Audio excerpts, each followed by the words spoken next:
जय हिंद दोस्तों, मेरे YouTube चैनल पर आप सभी का स्वागत है। आप लोग कैसे होंगे? उम्मीद करते हैं कि आप लोग अच्छा ही होंगे, मस्त होंगे, तंदुरुस्त होंगे, है ना। देखिए, आज हम लोग एएलपी एंड टेक्नीशियन के सिलेबस के बारे में डिस्कस करेंगे। ठीक है, ALP and technician upcoming vacancy है, ये वैकेंसी आने वाली है। तो सबसे पहले हम लोग इसका सिलेबस के बारे में डिस्कस कर लेते हैं कि इसका सिलेबस क्या है, कहाँ से सवाल पूछा जाता है ना, कौन सब्जेक्ट से ज्यादा सवाल पूछा जाता है, किससे कम पूछा जाता है, उसके बारे में हम लोग डिस्कस कर लेते हैं ना। देखिए, सबसे पहले complete syllabus with exam pattern है ना। आप लोग जानते हैं कि एलपी एंड टेक्नीशियन का सीबीटी 1 और सीबीटी 2 में एग्जाम होता है, दो पार्ट में होता है ना, एक सीबीटी 1 और एक सीबीटी 2। इसको प्री बोल सकते हैं, इसको मेंस बोल सकते हैं ना। देखिए, सीबीटी 1 में टोटल आपका 75 क्वेश्चन रहता है। कितना क्वेश्चन रहता है? 75 क्वेश्चन, और 60 मिनट दिया जाता है आपको, है ना। उसमें से मैथ्स का क्वेश्चन रहता है 20, मैथ्स का सवाल 20 नंबर का पूछा जाता है, 20 सवाल रहता है ना। रीजनिंग का सवाल 25 को पूछा जाता है, और साइंस का 20 पूछा जाता है। और जीके और करंट अफेयर दोनों मिलाकर 10 सवाल रहता है। जीके और करंट अफेयर्स दोनों को मिलाकर 10 सवाल पूछा जाता है ना। अब देखिए, सबसे ज्यादा वेटेज आपको मैथ, साइंस और रीजनिंग, ये तीनों का वेटेज ज्यादा है, और जीके और करंट अफेयर्स का वेटेज कम है ना। तो देखिए, इसमें क्या कीजिएगा कि मैथ, रीजनिंग और साइंस पर ज्यादा फोकस रहेगा, तो उन विद्यार्थियों का रिजल्ट कन्फर्म होने की संभावना रहेगा। क्योंकि देखिए, 20 और 25, 45, 45 और 20, 65, आपका 65 मार्क्स जब ये तीनों सब्जेक्ट से आ रहा है, तो 75 में 65 मार्क्स आपको आ रहा है तीन सब्जेक्ट से। तो आपको तो तीन सब्जेक्ट पर ध्यान देना है, मैथ, रीजनिंग और साइंस पर, है ना। सीबीटी 1 में ये सीबीटी 1 आपका क्वालिफायर नेचर होता है, सिर्फ इसमें आपको पास होना रहता है, इससे मेरिट नहीं बनता है।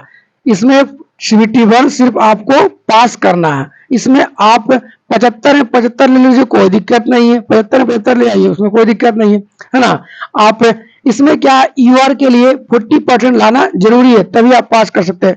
कम से कम 40%, ओबीसी का 30% और एससी का 30% और एसटी का 25% मिनिमम लाना बहुत ही जरूरी है, तब आप मतलब सीबीटी 2 के लिए एलिजिबल होइएगा, है ना। अब देखिए, सीबीटी 2 के लिए क्या इसका है, तो ध्यान दीजिएगा।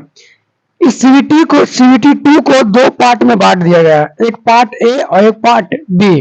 पार्ट ए में, ये पार्ट ए आपका मेन है, ठीक है, पार्ट ए आपका मेन है, क्योंकि इसी से मेरिट बनता है। इसी से क्या बनता है? मेरिट बनता है। अब इसमें भी देखिए, टोटल क्वेश्चन रहता है 100, टोटल क्वेश्चन कितना रहता है? 100, और 100 नंबर का रहता है। इसका टाइम कितना रहता है? तो टाइम आपका 90 मिनट का रहता है, यानी 1.5 घंटा का रहता है ना। अब देखिए, आपको मेन मार्क्स इसी में उठाना है। सीबीटी 2 के पार्ट 1 में, पार्ट 2 सिर्फ ट्रेड का होता है, लेकिन ट्रेड में भी आपको पास होना बहुत ही जरूरी है, ठीक है। ट्रेड में भी जो भी आपका ट्रेड रहेगा, जैसे इलेक्ट्रीशियन, फिटर, है ना, मैकेनिकल, ये सब जो भी ट्रेड रहेगा वो आपको ट्रेड दिया जाएगा, है ना, सीबीटी 2 के पार्ट बी में। इसमें भी 75 क्वेश्चन रहता है, इसमें भी आपको सिर्फ पास करना रहेगा। क्या रहेगा? सिर्फ पास करना, है ना। लेकिन मेरिट बनेगा आपको इससे, सीबीटी 2 के पार्ट ए से। इसमें भी मैथ का 25 सवाल पूछा जाता है ना, रीजनिंग का 25 सवाल। और इसमें क्या होता है कि बेसिक साइंस और इंजीनियरिंग ड्राइंग के 40 सवाल पूछा जाता है। कितना सवाल पूछा जाता है? 40 सवाल। 40 सवाल यहां से आता है। तो देखिए, इसमें भी करंट अफेयर्स और जीके और करंट अफेयर्स में इसमें भी 10 सवाल रहता है। देखिए, 25, 25, 50, है ना, 50 और 40, 90, 90 और 10 क्या हो गया? 100 हो गया। टोटल क्वेश्चन रहेगा 100, 90 मिनट का टाइम दिया रहेगा। अब मेन फोकस इसी पे करना है। तो देखिए, जो भाई सीबीटी 1 निकाल सकते हैं वो सीबीटी 2 भी निकाल सकते हैं, क्योंकि सिलेबस सब सेम है। क्या, मैथ भी पढ़ना इसमें भी है, रीजनिंग भी पढ़ना है, साइंस भी पढ़ना है, जीके भी पढ़ना है, करंट अफेयर्स भी पढ़ना है। इसमें भी मैथ पढ़ना है, रीजनिंग पढ़ना है। इसमें सिर्फ क्या, बेसिक साइंस और इंजीनियरिंग ड्राइंग सिर्फ एक्स्ट्रा आ गया ना। तो इसमें बेसिक साइंस इंजीनियरिंग ड्राइंग पर ज्यादा फोकस कर दीजिएगा ना, तो आपको सीबीटी 2 के पार्ट 1 भी निकल जा सकता है ना। देखिए, साइको जो होता है ना, साइको सिर्फ एलपी के लिए होता है। जो एलपी जो तैयारी कर रहे हैं उनके लिए सिर्फ साइको होता है। टेक्नीशियन के लिए साइको नहीं होता। ये आपका सिलेबस है, एएलपी एंड टेक्नीशियन का सिलेबस है। अकॉर्डिंग टू सिलेबस के अकॉर्डिंग तो आप लोग पढ़ सकते हैं कि आपको ज्यादा फोकस किस सब्जेक्ट पर करना है, किससे ज्यादा मार्क्स आता है ना। तो आपको मैथ, रीजनिंग और साइंस पर ज्यादा फोकस करना है, मैथ, रीजनिंग और साइंस पर, है ना। क्योंकि ये तीनों ऐसा सब्जेक्ट है, क्योंकि ये स्कोरिंग सब्जेक्ट है, आपको स्कोर यहीं से देगा, उठाएगा ज्यादा नंबर।